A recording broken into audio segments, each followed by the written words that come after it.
guys, welcome back to our channel. It's me, Ate Riz. For today's video, we're challenging ourselves to enjoy a meal with only a $50 budget.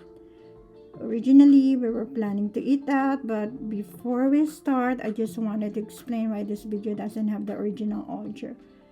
We used our microphone while filming this, but for some reason, the sound wasn't recorded, so I checked it several times, and even so the light was on.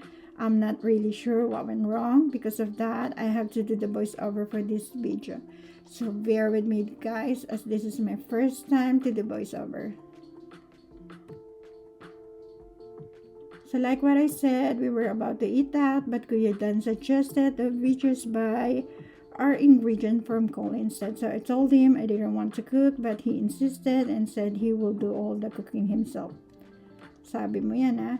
So let's see what we can buy and what kind of meal we can make it for a budget of just only $50. Would it be enough, or are we spending more?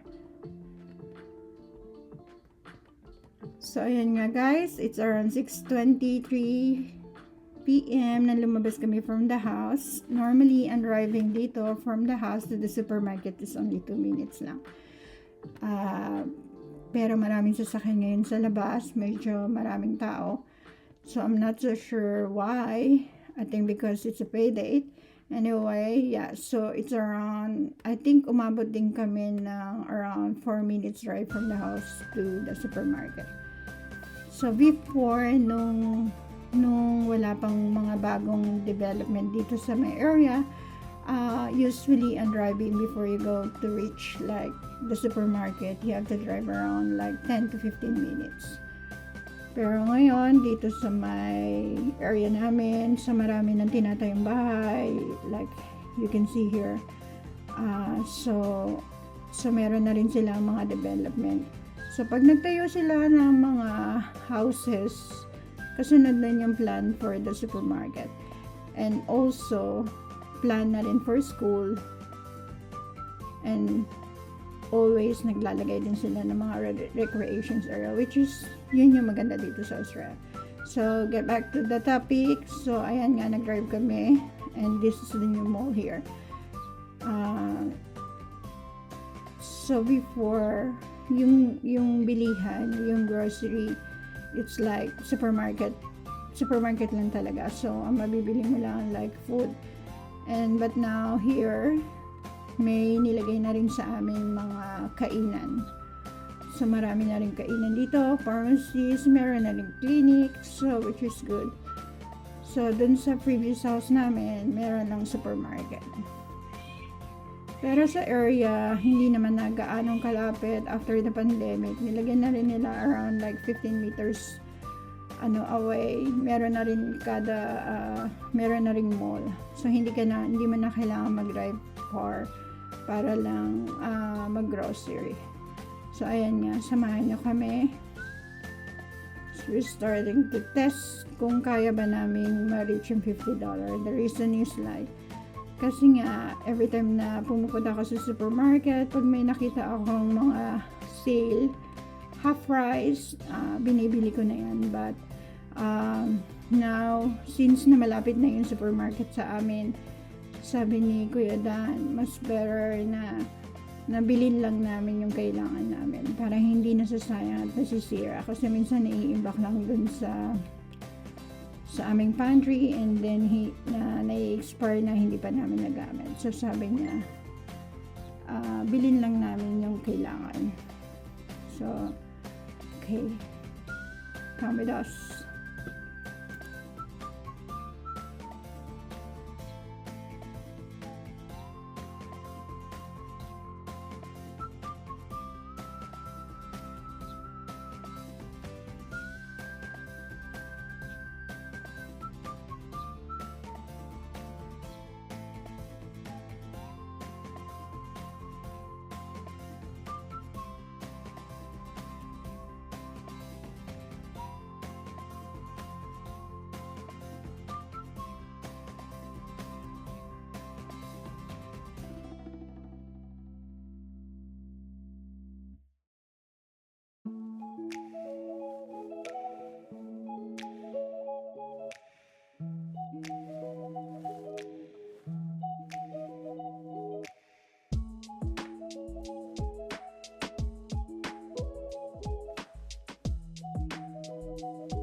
So, ayan nga, nanghingi ako guys, dun sa staff nung pang-unlock nito. So, normally, pwede mo hingiin ito dun sa mga staff dito sa any supermarket dito. So, instead na pag nakakalimutan mo magdala ng mga coins, you can ask them. It's free lang ito. So, ayan, papasok na tayo. Mag-grocery na tayo.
So, yan guys, nakabili na tayo ng $3 na chicken wings. And also, bumili rin ako nung $7 na chicken breast. So, normally, yung kg niyan is like $9 to $11 to $12. Pero ngayon naka-sale. Yung mga may mark na may yellow, yan, mga price down yan. So, ganyan yung presyo dito ng mga seafood at ng meat dito sa Australia. So, kung gusto mong mura, meron din kami mga supermarket na mas mura outside. But I feel na mas mura pa rin dito compare sa Pilipinas. But obviously, of course, yung mga bilihan dun sa mga market natin is mas mura. So, yan nga guys. So, hindi dapat siya kasama sa budget natin. Pero, napabili tayo. Pero dahil nga sabi ni Kuya Dan, is magluluto naman siya ng adobo. And then, he wants to cook ng spaghetti. So, ayan yung chicken na binili niya. At ito yung binili ko naman. So, Yung aking chicken breast is less than kilo, so it's around $6. And then yung chicken wings ko is $3.23. So more than 1 kilogram. So, ayan nga, bumili na rin tayo. So, na-add yan dun sa $50 natin. Pero, tignan pa rin natin kung kasya. Pero, yung gagamitin niya yata for spaghetti niya is itong chicken na to. And then, bibili din daw siya ng giniling para dun sa spaghetti niya. So, ito na yung mga bagong kinakain ko na bread ngayon. Whole meal na siya. Kasi nga, nag-calorie deficit tayo ngayon. So, nung una hindi ko talaga makain yung mga bread na yan, pero mas gusto ko na siya ngayon. Kasi yung pag kumakain ka doon sa labas ng mga restaurant, yung mga mamahalin, yan yung siniserve nila anyway. So, kumuha din tayo ng isa niyan. So, it's around $6 pag naka-sale. So, mas mahal siya compared dun sa normal na bread. So, $6 something pag naka-sale. And then, pero kukuha tayo ng isang brand dito kasi parang may nakita ko mas mura.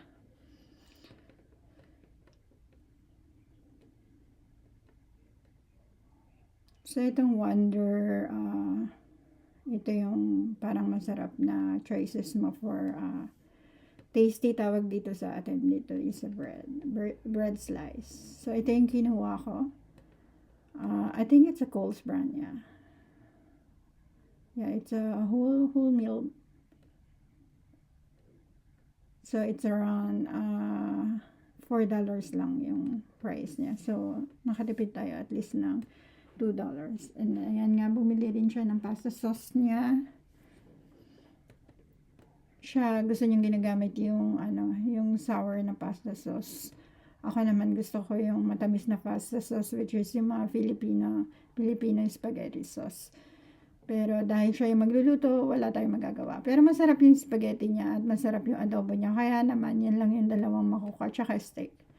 Yan, pag napasubo mo siyang magluto, yun yung masarap na lutuin niya. Okay. So, ayan nga, marami rin dito mga protein shake. Kaya mas madali dito kung gusto mo magpa-build na masa o tsaka magpapayat. Kaya lang, medyo umiiwas tayo dyan kasi mahirap na. So, ito din yung mga vitamins niya. So, ayan, most of it is on sale.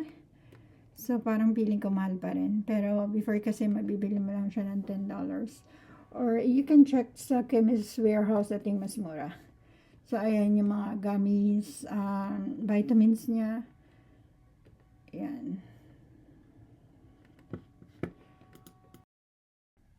So, imaginein mo yan, lagi sila nagsisale dito. Kaya maghihintay ka lang talaga ng, na magbagsak sila ng presyo bago ka bumili. Lalo na kung magpapadala ka sa Pilipinas ng mga package, yan yung mas maganda.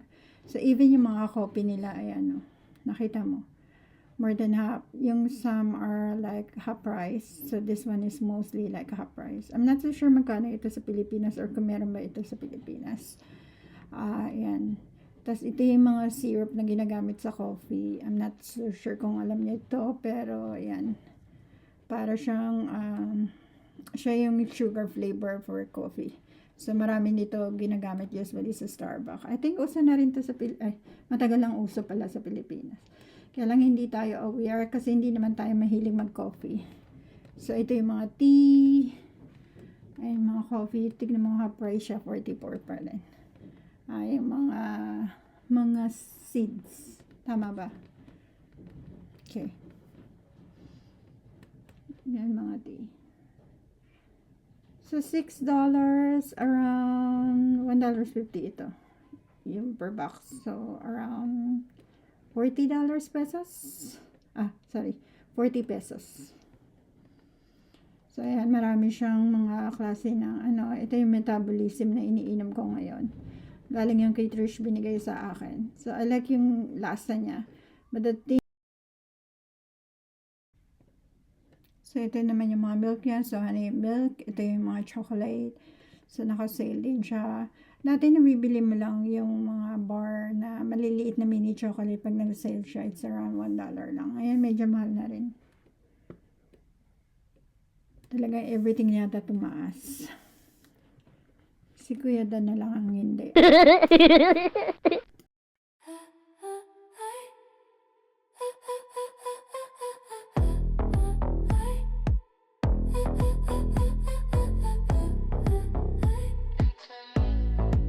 You see me move, you feel the pull. A quiet one that makes you full. You try to act like you're so cool, but I'm the wave you cannot rule. No rush, no fight, just a sway on my side. Your heartbeat's crashing like a rising tide. You think you're steady, but you're open wide. One sway from me, and there's no place to hide. Sway, sway my way. Move with me, don't be afraid. Sway, sway my way. Let my body lead the way. My hips confess what lips don't say. A silent dance that makes you stay. You lose your words, you lose your day. You're tangled up and that's okay.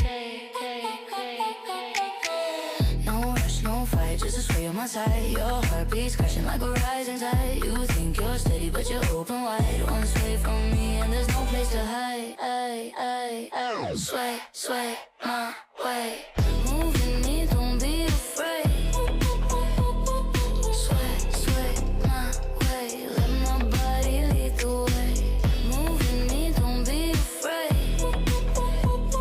Sway, sway my way. Let my body lead the way.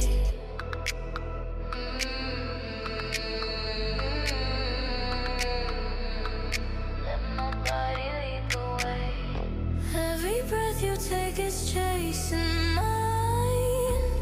A rhythm caught in double time. No need to run, no need to climb. Just let my sway relax your mind. Sway, sway my way. Move with me, don't be afraid. Sway, sway my way. Let my body lead the way. Sway with me and lose control. Feel my rhythm, feel your soul. Every move will make you whole. Now you're swaying on a